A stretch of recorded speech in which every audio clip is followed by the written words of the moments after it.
Oke, pada kali ini kita akan membahas 10 soal tes intelijensi umum atau TIU tes CPNS. Ini adalah soal nomor 1. Ini ada seorang pembuat jalan taman harus memasang tegel yang panjangnya 6 desimeter dan lebarnya 4 desimeter. Ia membutuhkan 400 buah tegel atau ubin. Maka luas jalan taman tersebut adalah titik-titik. Nah, untuk menentukan luas jalan, maka kita kalikan luas tegel dikali dengan banyaknya tegel, ya, atau bisa dikatakan ubin ya di sini.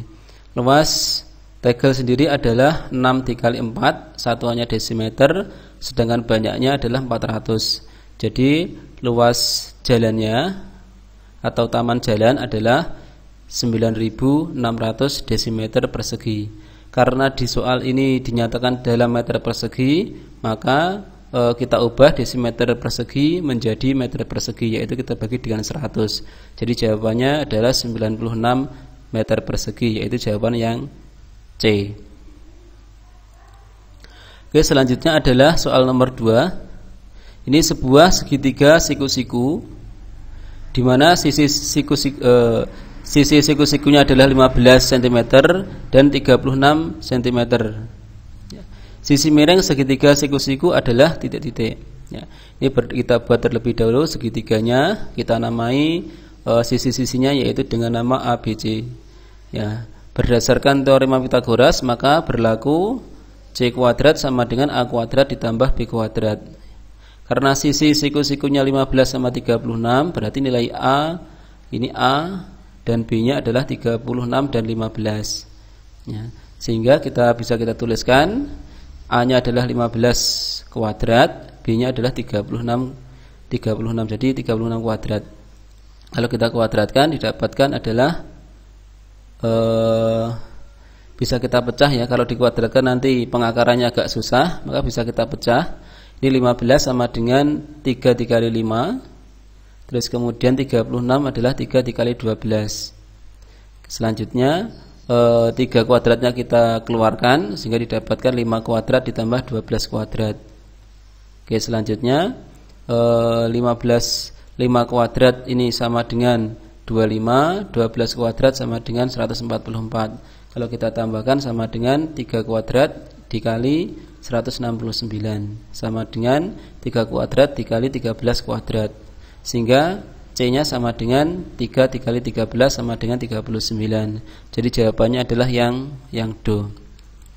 Ini hanya alternatif saja. Bisa juga menggunakan dari 15 kuadrat ini dijabarkan, 36 juga dijabarkan, nanti diakarkan. Itu juga bisa. Oke, selanjutnya adalah soal nomor 3. Sally menerima uang 75.000 minggu lalu. 1/15-nya langsung digunakan untuk membeli sabun cuci. 2/5, ini saya beri tanda. Nah, ini 1/15-nya ini digunakan untuk membeli sabun cuci. 2/5 sisanya digunakan untuk membayar listrik. Jadi bisa kita tuliskan ini uangnya mula-mula yaitu 75.000. Terus kemudian digunakan untuk membeli sabun cuci sebesar 1/15 yaitu dikali 75 yaitu 5.000, sehingga sisanya adalah 70.000.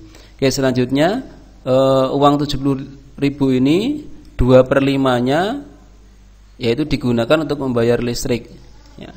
Jadi untuk membayar listriknya yaitu 2/5 dikali 70.000 sama dengan 28.000 ya. Kalau kita kurangkan berarti sisanya adalah 42.000. Oke, selanjutnya 1/4 sisanya ini digunakan untuk biaya air ya. Jadi 1/4 sisanya 42.000 ini 1/4-nya digunakan biaya air. Jadi biaya airnya 1/4 dikali 42.000 sama dengan 10.000. Berarti sisanya adalah 31.500. Selanjutnya setengah sisanya ini digunakan untuk membeli teh dan gula ya. Berarti untuk membeli teh dan gula sama dengan separuhnya dari ini yaitu 15.750, sehingga sisa setelah dibelikan teh dan gula adalah 15.750 750. Jadi jawabannya adalah yang B. Oke, soal berikutnya, seorang menabung di sebuah bank sebanyak 450.000. Ya, setelah 1 tahun menabung dan mendapat bunga, jumlah uang tabungannya menjadi 525.000. Pertanyaan adalah bunga yang diterima dalam 1 tahun adalah titik-titik. Oke, selanjutnya kita tentukan bunganya terlebih dahulu ya. Jadi bunga yang didapatkan seseorang tersebut yaitu tabungan akhir dikurangi dengan tabungan mula-mula. Jadi 525.000 dikurangi 450.000. Jadi bunganya adalah 75.000 selama 1 tahun. Untuk menentukan persentase bunga, yaitu sama dengan bunganya tadi dibagi dengan tabungan awal. Jadi 75.000 dibagi 450.000, yaitu 0,1667. Ya. Jadi bunganya itu sama dengan 0,1667. Kalau kita jadikan persen sama dengan 16,67%. Jadi jawabannya adalah yang do. Berikutnya, untuk soal berikutnya, nah ini ada sekelompok anak ya yang sedang bermain. Ini jumlahnya ada 18 orang. Ini 18 orang. Saat itu 12 orang ini membawa kelereng.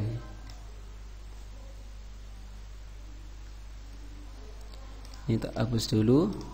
Ini membawa kelereng.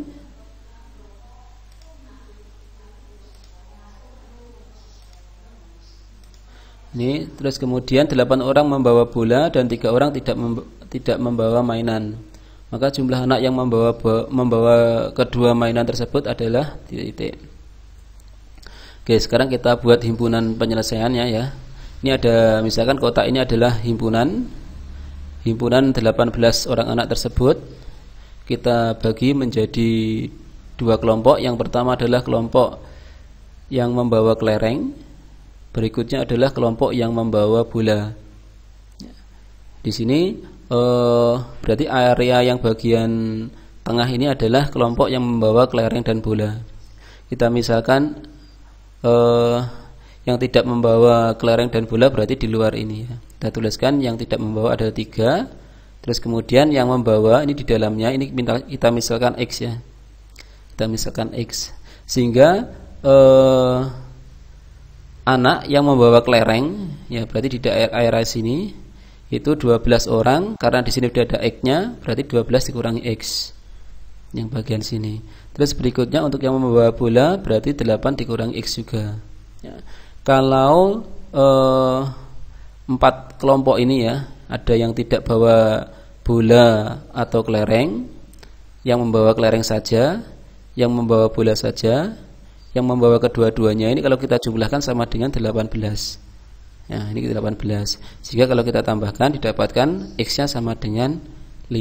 Jadi yang membawa kedua-duanya itu ada 5 orang anak. Jadi jawabannya adalah yang B. Oke, soal berikutnya, ini ada seorang anak namanya Denny. Ini sedang menabung di koperasi sekolah dengan mendapat bunga sebesar 12,5% setahun. Apabila uang tabungan semula adalah 80.000, maka setelah 2 tahun menabung dan mendapat bunga, uang tabungannya menjadi titik. Sekarang kita buat rumusnya dulu ya. Ini bunga sama dengan persentase bunga, ini 12% ini. Terus kemudian kita kali tabungannya yaitu 80.000 kita kali dengan waktu menabung ya, dalam satuan tahun, yaitu 2 tahun. Nah, kita substitusikan didapatkan 12,5% dikali 80.000 dikali 2 sama dengan 20.000. Jadi bunganya adalah 20.000. Yang ditanyakan adalah uang tabungannya menjadi berapa setelah 2 tahun. Berarti tinggal ditambahkan saja, yaitu 80.000 ditambah 20.000 sama dengan 100.000. Jadi jawabannya adalah jawaban yang A. Oke, soal berikutnya. Harga 6 buku tulis dan 8 buah pensil adalah 21.500. Harga 4 buah buku tulis dan 15 buah pensil adalah 24.000. Pertanyaannya adalah berapakah harga 5 buku tulis dan 7 buah pensil. Ya, sekarang kita buat permisalannya. Misalkan harga buku tulisnya B rupiah dan harga pensilnya adalah P rupiah. Sehingga bentuk kalimat ini bisa kita ubah menjadi bentuk kalimat matematika, sama dengan 6B ditambah 8P sama dengan 21.500.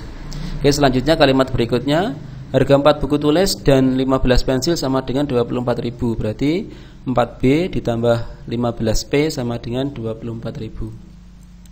Oke, sekarang kita eliminasi ya. Kita kalikan agar koefisiennya ini sama. Yang atas kita kali dengan 2, yang bawah kita kali dengan 3. Yang atas kita kali 2, didapatkan 12B ditambah 16P sama dengan 43.000. Sedangkan yang bawah kita kali dengan 3, yaitu 12B ditambah 45P sama dengan 72.000 rupiah. Kalau kita kurangkan, maka didapatkan 12B dikurang 12B ini habis, 16P dikurangi 45P yaitu min 29P, 43.000 dikurangi 72.000 yaitu negatif 29.000. Sehingga didapatkan P-nya sama dengan 1.000. Kalau P-nya ini 1.000 ya, maka kita substitusikan di sini ya. 1.000 kali 15, 15.000. 24 ini kita kurangi dengan 15.000. 9.000 kita bagi dengan 4, yaitu 2.250.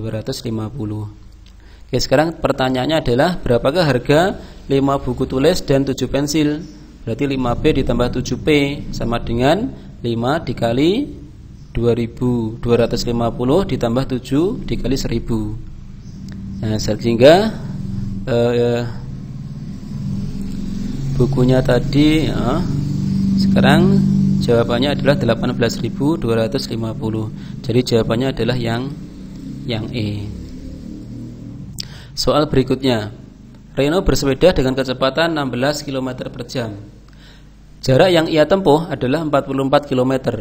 Jika ia berangkat pukul 10.55, maka tiba di tempat yang dituju adalah pukul titik-titik. Oke, kita analisa sebentar. Kecepatannya 16 km per jam. Jaraknya adalah 44 km. Berarti bisa kita tulis waktu sama dengan jarak bagi kecepatan, yaitu 44 dibagi 16.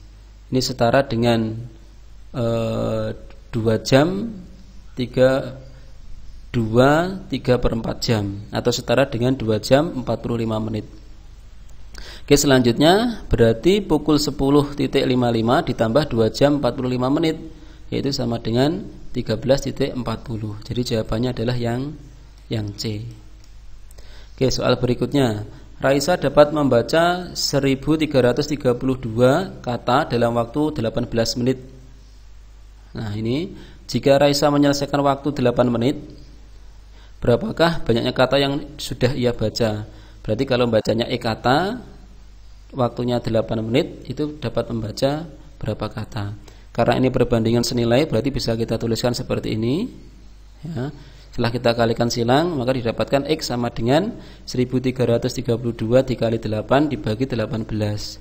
Ini sama dengan 592 kata.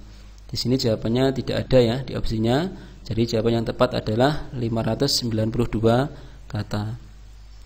Oke, soal berikutnya, seorang pedagang buah membeli 1.250 buah jeruk dengan harga 1 juta. Jika ia menjual jeruk itu seharga 1.000 per buah, maka keuntungannya berapa persen? Sekarang kita amati terlebih dahulu. Ini harga belinya yaitu 1 juta. Terus kemudian harga jualnya berarti 1.000 dikali 1.250, sehingga didapatkan 1.250.000. Dari sini didapatkan keuntungan harga jual dikurangi harga beli, yaitu 1.250.000 dikurangi 1 juta, jadi didapatkan untungnya 250.000. Persentase untung sama dengan untung dibagi harga beli dikali 100%. Sehingga didapatkan 250.000 dibagi 1 juta dikali 100% sama dengan 25%. Jadi jawabannya adalah yang B.